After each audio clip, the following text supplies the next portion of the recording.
Monsieur Ramdani, vous, il vous est arrivé un problème avec votre cuisine, hein? Oui, en enlevant les carreaux de la cuisine, ils sont passés à travers le mur et ils ont fait un trou dans la chambre. Alors au bout d'un moment... Alors quand vous dites au bout d'un moment, vous êtes gentil, hein, c'était au bout de combien de temps? Eh bien, ils sont revenus au bout de peut-être 2 mois pour essayer de réparer. Ils sont revenus à plusieurs fois, ça n'a pas marché. Ça se voyait bien. Mais ils ne sont pas venus comme ça, hein, c'est vous qui les avez non, chaque relancés. fois il fallait les relancer. Et là, dernièrement, ils sont venus, bon, ils ont refait à peu près, mais ils ont fait un carré, carrément, un carré. Et ils sont obligés de les cacher avec des vêtements, voilà. Et je ne sais pas comment... Le chauffage, par exemple, on nous a dit que l'augmentation des loyers était expliquée pour économiser au niveau des énergies, mais ils nous ont mis des radiateurs soi-disant tout neufs, mais à 3, 3,5, 4, les radiateurs ne marchent pas, ils sont tout froids. Donc vous avez des thermostats individuels, hein? Oui, on a des thermostats individuels, mais nous sommes obligés de les mettre à 4,5, 5 pour qu'on puisse avoir du chauffage. Et je pensais que c'était que chez moi que ça marchait pas, mais finalement on a constaté que chez tous les locataires quasiment c'est le même problème. Chez certains, carrément, il y a des radiateurs qui marchent pas. Dans une chambre, j'ai la moitié du radiateur qui marche, l'autre moitié qui marche pas. Et encore, en termes d'économie, soi-disant qu'on nous promet, parce que nous on ne sait pas ce qui nous attend, mais sur l'avenue d'Annecy, j'ai mes parents. Je viens de venir de chez eux là, il y a 1 heure et mon père a pris 80 € d'augmentation en termes de chauffage parce qu'il a dû mettre à fond parce que avec ce système de thermostat ça marche pas.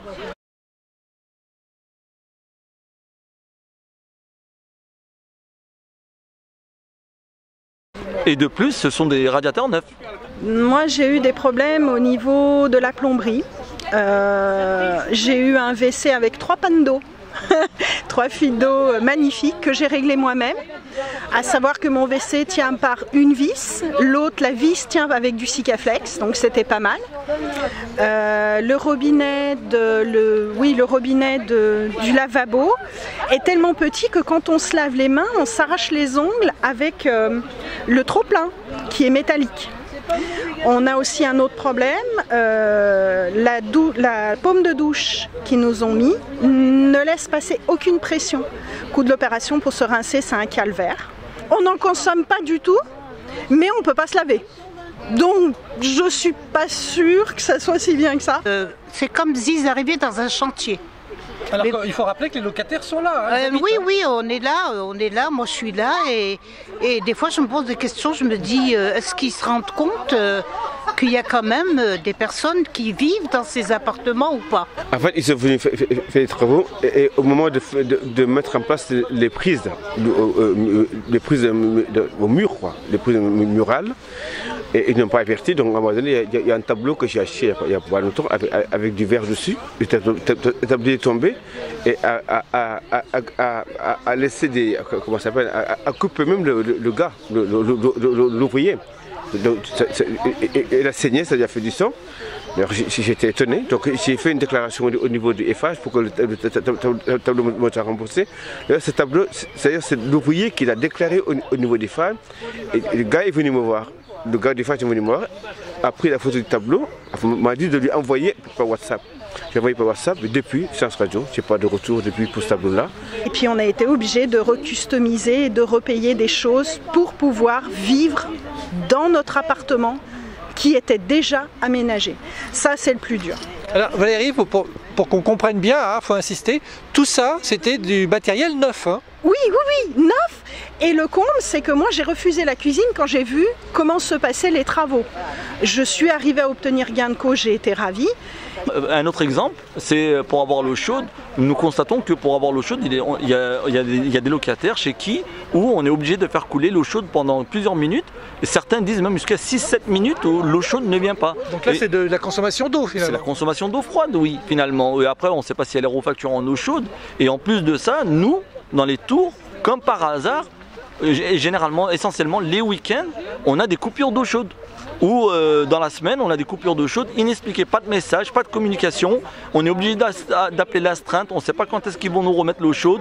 On nous envoie juste un message de la part de Crystal Habitat pour nous dire nous sommes en train de traiter le problème, on essaye de se résoudre ça au plus vite, c'est tout. Mais rien en amont, rien après, pas d'excuses, pas de communication comme d'habitude et ça pénalise tout le monde. Nous on a par exemple pour moi personnellement j'ai un nourrisson et il a 7 mois et quand on le prépare pour le laver on n'est pas au courant qu'il n'y a pas d'eau chaude. Donc on s'organise, ou ma femme elle s'organise pour ça et elle arrive, puis elle a déshabillé le petit et tout, elle remarque qu'il n'y a pas d'eau chaude d'un coup. Donc ça commence à devenir inacceptable. On a constaté que les travaux étaient très mal faits. Quand la maçonnerie n'est pas droite au départ, les fenêtres elles peuvent pas être droites, donc l'isolation elle est défaillante. On nous avait vendu ça bien, mais non. La plupart des choses sont faites avec les produits les moins chers, les matériaux les moins onéreux. Moi ça fait 40 ans que j'habite. L'ascenseur, chaque année, il s'arrête 2 fois dans l'année. L'ancien. Maintenant ils ont mis un ascenseur qui est tous les jours en panne, toute neuve. Elle est neuve et tous les jours en panne. La tour elle est amortie déjà. Il a 48 ans la tour. Ça fait combien de temps que vous habitez là vous? Moi ça fait depuis 81, ça fait 40 ans. Ça fait 40 ans que je faisais la tour. Et après nous ils montent le loyer, et nous le retraité, il n'a pas un centime de montation. Maintenant qu'est-ce que vous en a bouffé? Le robinet ne coule pas dans le lavabo de la salle de bain, par exemple. J'ai eu les clés le premier. Je suis rentrée dans le logement, j'étais à la rue, donc c'était un logement en urgence. Je suis arrivée dans les lieux, je pensais que tout allait être correct. Et en fin de compte, du 1er au 9, j'avais pas d'électricité. Du tout?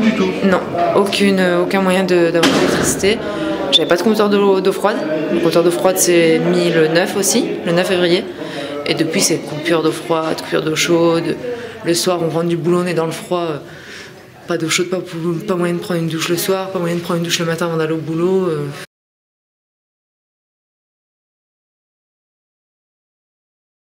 Alors, quand les ouvriers arrivent, avec tout leur matériel, on a l'impression qu'on n'est plus chez nous.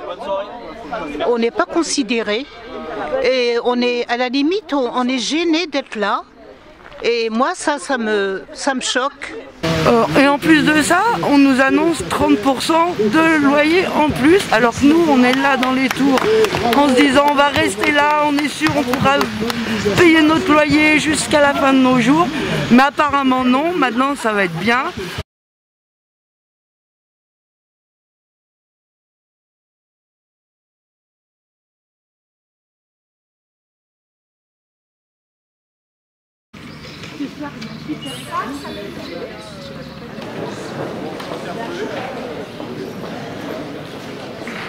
Et malheureusement, un jour, on s'est retrouvé avec la surprise d'entendre qu'on n'était plus des locataires mais des clients.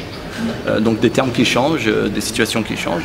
Et aujourd'hui, on n'accepte plus tout ça. Parce qu'aujourd'hui, on n'en est qu'au début de la réalisation de ces travaux dans le parc. Et il va y avoir beaucoup de personnes qui vont être impactées. Aujourd'hui, on a subi ça. On ne veut pas que, d'une, ça continue pour nous, et de deux, pour que ça continue pour les gens qui vont suivre et qui vont subir cela aussi.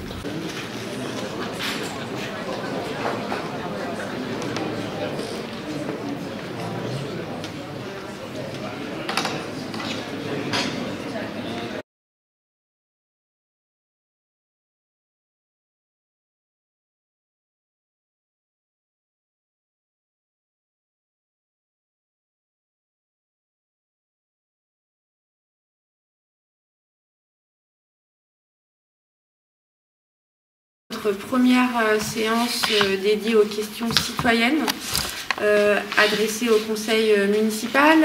Donc c'est une disposition que nous avons choisi de mettre en place dans le prolongement des états généraux de la démocratie locale qui se sont terminés en décembre 2021. Et malheureusement, suite à tout ça, on a vu qu'on n'était pas entendu. Et malgré plusieurs demandes de rendez-vous de la part qu'on a envoyées à M. Repentin en tant que maire, en tant que représentant du Cristalata, directeur du Cristalata, jamais il nous a répondu. On a eu une réponse pour vous dire aujourd'hui à 11h30. Alors que ça fait 2 mois qu'on réclame une réponse de leur part pour que les élus nous entendent.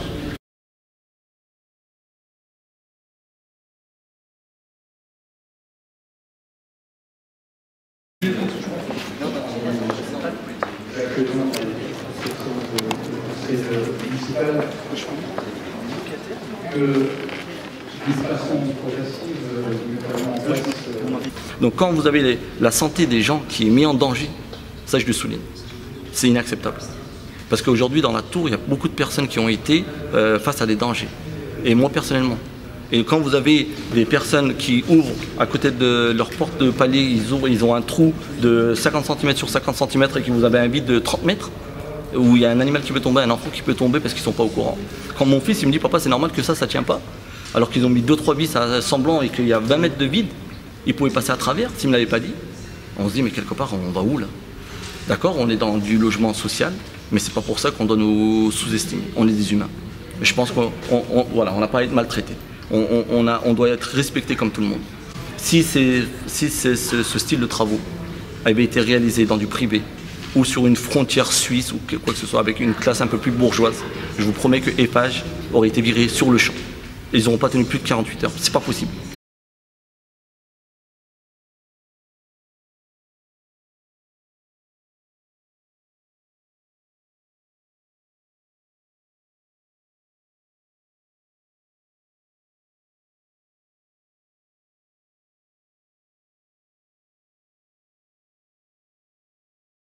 Le conseil? Moi j'aurais une question par rapport au collectif des habitants des tours de l'Ours et du Crêt de l'Aigle.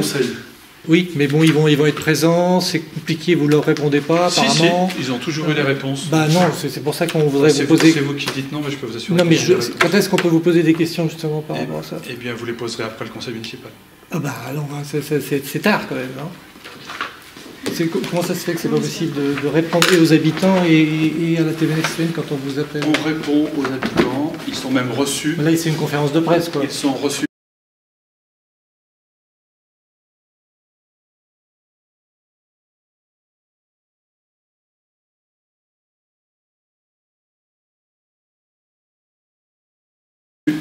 Un par un, dès lors qu'ils habitent. Non, mais là, il y a plusieurs collectifs, vous êtes face à un phénomène social, quoi. Comment ça se fait que vous êtes un expert du logement, vous n'êtes pas en capacité de répondre? C'est justement parce que je connais bien ce dossier que j'ai fait la part des choses entre ce qui est dit, ce qui est rapporté et la réalité du dossier. Non, mais répondre aux questions quand même. Individuellement, on a déjà essayé, ça a été un échec. C'est pour ça que le collectif a été créé. Et ce collectif, on y tient maintenant. Parce qu'on se soutient les uns les autres, parce qu'on a appris grâce aux autres que notre calvaire n'était pas unique. Et c'est ça qu'on veut faire maintenant. C'est se battre pour nous tous. Puisqu'en individuel, on n'y est pas arrivé, et bien maintenant, ce sera un collectif. Quand ils nous demandent pourquoi avoir fait ce collectif, nous, on leur dit à partir de quand vous nous avez entendus. Ils nous ont entendus à partir du moment où le collectif a commencé à exister, à peser. La Dent de l'Ours, les travaux ont commencé il y a plus de 18 mois. Et tous les locataires de la Dent de l'Ours, ils ont remonté des informations individuellement. Parce que là, ils veulent faire du cas par cas, ils veulent faire chacun de son côté. Mais on a bien vu qu'avec la Dent de l'Ours, depuis 18 mois, ils étaient absents. Personne ne les a entendus. Donc toutes les malfaçons dans la Dent de l'Ours, elles existent. Donc ils peuvent aller voir là-bas. Et ils n'ont même pas pu lever les réserves encore, ça fait plus de 18 mois. C'est pour M. Repentin, mais il n'a pas voulu comprendre, il n'a pas voulu entendre du tout. Il nous a dit non, c'est pas possible. Donc il n'a même pas voulu qu'on prenne la parole ici. Il n'a même pas voulu nous écouter. Il se retranche derrière la représentation, voilà, soit des associations de locataires, comme si, à leurs yeux, un collectif de locataires, des locataires qui veulent faire entendre leur voix, n'étaient pas légitimes. Comme s'il y avait une forme de légitimité accordée à certains et dénié à d'autres.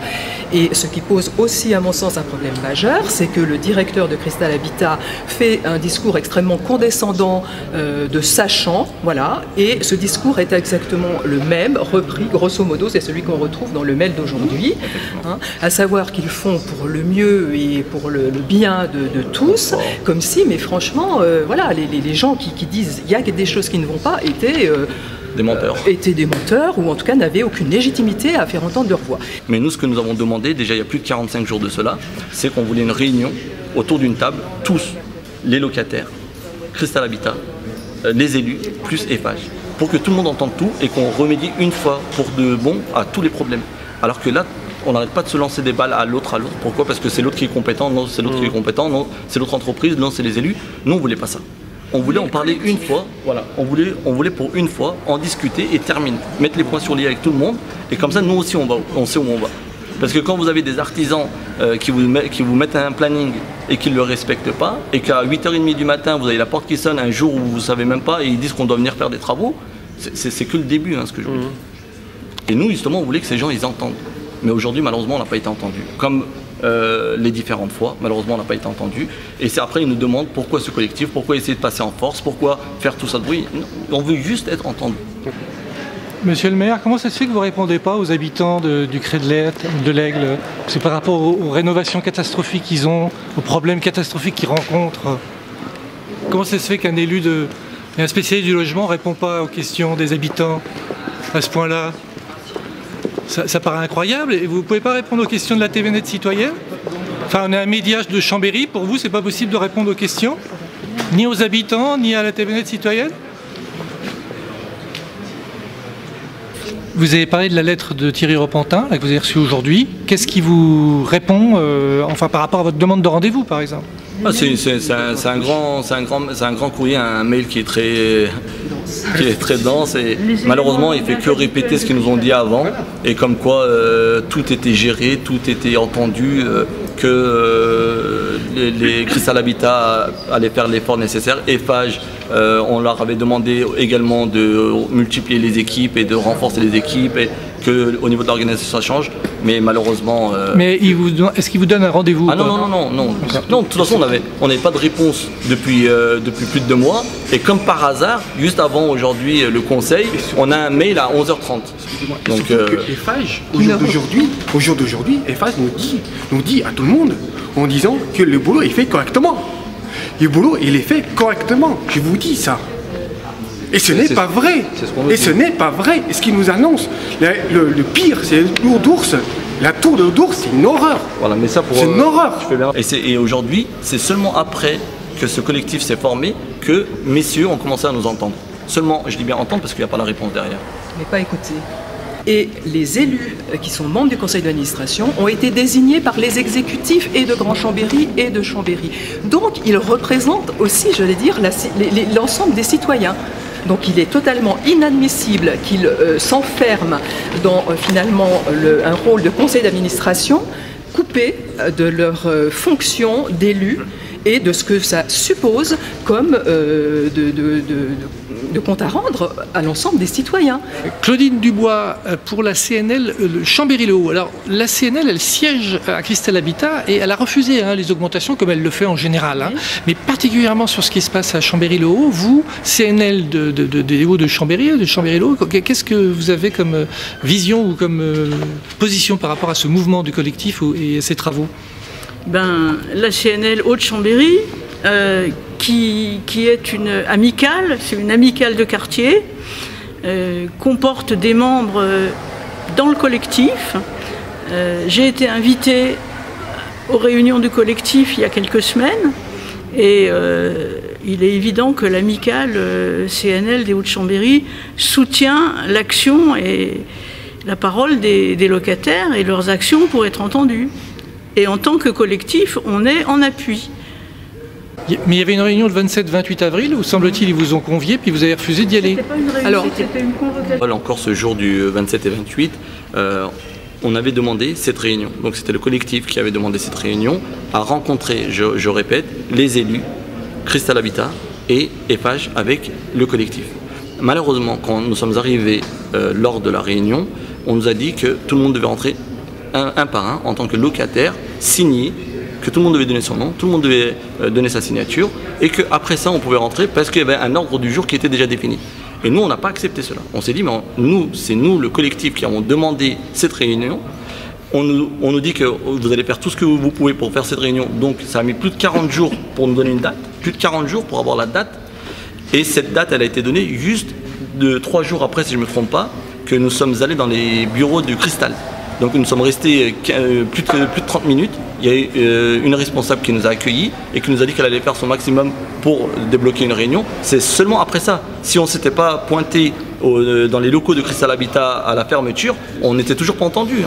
Donc, et après, quand ils nous disent qu'ils ont une réunion et que cette réunion, elle est déjà dictée, l'ordre du jour est déjà défini. C'est ça que vous avez refusé, quoi. C'est ça que nous avons refusé. Nous, on était là pour venir s'exprimer. On n'était pas là pour venir écouter une leçon de morale.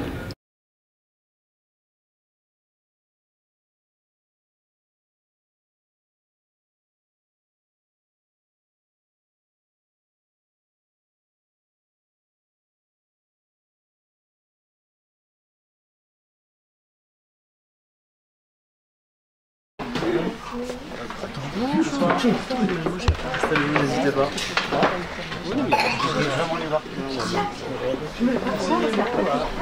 Gaëtan Embauché, pourquoi on n'a pas de réponse quand on vous demande des questions sur ce sujet-là, des 2 tours?